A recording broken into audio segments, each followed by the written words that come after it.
video kali ini aku bakal ngebahas hal-hal yang berkaitan dengan hubungan internasional lagi nih. Lebih tepatnya, kali ini tuh aku bakal ngebahas terkait feminisme. Bagaimana pendekatan ini menawarkan perspektif baru yang anti-mainstream dan kritis dalam studi hubungan internasional.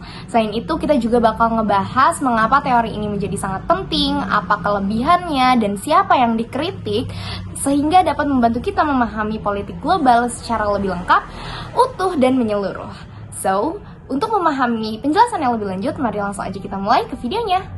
Nah, sebelum membahas lebih jauh lagi, aku bakal ngejelasin dulu kenapa sih akhirnya feminisme ini dianggap penting dalam hubungan internasional.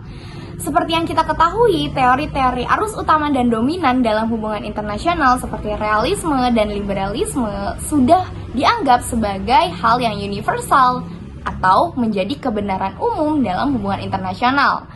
Tapi jika kita telaah lebih dalam lagi, sebenarnya banyak loh konsep-konsep yang ditawarkan oleh teori-teori tersebut yang memiliki bias maskulin dan seolah dibentuk dari hasil praktik politik laki-laki saja. Akibatnya, banyak pengalaman sosial terutama soal gender, kerja domestik, dan kehidupan sehari-hari yang tidak masuk ke dalam analisis mereka. Dari sinilah teori feminisme dianggap penting karena pendekatan ini mampu membongkar hal-hal itu semua. Tidak hanya bicara soal perempuan, teori ini juga mempertanyakan hal-hal dasar terkait jika memang konsep-konsep dalam hubungan internasional lahir secara alamiah, maka dari mana teori ini berasal?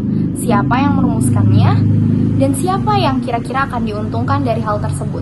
Mengapa seolah-olah kita menerima saja kenyataan yang lahir? Dari pertanyaan-pertanyaan itulah, feminisme membuat kita sadar bahwa teori-teori hubungan internasional tidak pernah benar-benar netral, melainkan ada bias-bias tertentu, terutama bias gender, yang mampu mengubah cara pandang kita dalam memahami politik global.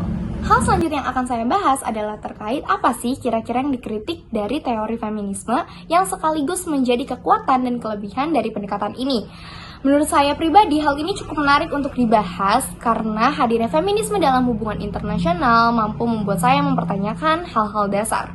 Mungkin aja jika feminisme nggak hadir, aku, kamu, dan kita semua cenderung akan menerima konsep-konsep atau hal-hal yang sudah terbentuk. Untuk itu akan ada banyak sekali kelebihan dari feminisme ini, tetapi yang akan saya bahas adalah 3 yang paling menarik sehingga mampu mengubah cara pandang kita dalam memahami politik internasional. Salah satu kritik besar feminisme adalah soal konstruksi maskulin dalam teori arus utama hubungan internasional. Misalnya realisme menggambarkan negara seperti manusia rasional yang mengejar kekuasaan dan bertindak secara agresif dalam sistem internasional yang anarkis. Antikner menganggap ini bukan gambaran objektif tentang negara, melainkan representasi nilai-nilai maskulinitas. Karakter seperti agresif, kontrol, dan kompetisi dianggap sebagai sifat alami politik. Padahal itu hanya refleksi dari cara pandang gender tertentu. Oleh karena itu, feminisme menawarkan definisi alternatif seperti konsep keamanan yang tidak hanya berfokus pada militer saja, tetapi juga pada keamanan manusia, kebebasan dari kekerasan, eksploitasi, atau ketidakadilan yang dialami oleh kelompok rentan. Cynthia Enloe juga memberikan kontribusi penting ketika ia berkata bahwa untuk memahami politik global, kita harus bertanya, where are the women and where does power operate? Dengan pernyataan tersebut, Enloe menunjukkan bahwa perempuan bukan hanya korban, tetapi juga aktor dalam sistem internasional, meskipun peran mereka sering tak terlihat. Enloe memberi contoh bagaimana tenaga kerja perempuan di pabrik, pekerja rumah tangga migran, atau perempuan yang tinggal di sekitar pangkalan militer, semuanya berperan dalam menopang ekonomi politik global. Dan menariknya, banyak kebijakan negara atau keputusan ekonomi internasional justru berdampak besar pada kehidupan domestik mereka. Jadi, ketika teori hubungan internasional mengabaikan ranah privat, sebenarnya mereka sedang mengabaikan salah satu fondasi utama dari sistem internasional. Pendekatan feminisme juga menolak anggapan bahwa negara itu bersifat tunggal, seragam, atau homogen. Teori arus utama sering menganggap negara punya kepentingan yang sama untuk semua warga, padahal distribusi dampak kebijakan negara itu jauh dari merata. Dengan kata lain, feminisme membantu kita melihat bagaimana kebijakan global bisa memperparah ketidaksetaraan gender dan ekonomi.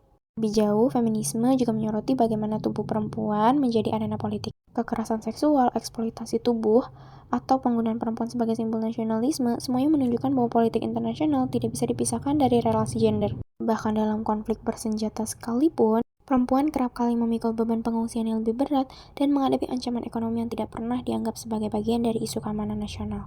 Kehidupan sehari-hari perempuan pun seolah tidak pernah lepas dari bayang-bayang rasa takut. Mulai dari resiko menjadi korban pelecehan seksual, baik yang dilakukan secara verbal seperti catcalling maupun nonverbal, KDRT, hingga pembatasan ruang gerak atau kontrol ekonomi. Semua ini tidak dianggap penting karena semua aspek kehidupan seolah hanya berpihak pada sisi maskulin saja. Untuk itu, dengan memperluas makna keamanan, feminisme membantu kita melihat bahwa ancaman terhadap tubuh dan kesejahteraan sama pentingnya dengan ancaman militer yang biasanya menjadi fokus negara. Dan yang menarik lagi adalah, meskipun fokus awalnya terletak pada ketidaksetaraan gender dan menyoroti peran perempuan, namun pendekatan ini berkembang menjadi kacamata yang dapat digunakan untuk membaca berbagai bentuk penindasan sosial terhadap kelompok yang termarginalkan yang berangkat dari konsep dasar yang sama.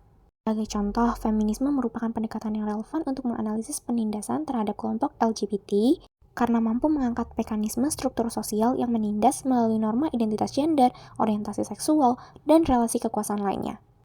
Dalam hal ini, feminisme memperlihatkan bahwa perjuangan keadilan tidak hanya soal laki-laki versus perempuan, tetapi juga soal bagaimana identitas yang berbeda ditekan oleh sistem yang sama. Pada akhirnya, mempelajari feminisme dalam hubungan internasional membuat saya sadar bahwa politik global bukan hanya sekedar perlindungan ancaman dari eksternal, kekuatan, kekuasaan, kepentingan, atau bahkan ekonomi saja, melainkan banyak aspek kehidupan sehari-hari yang justru lebih dekat daripada yang kita kira.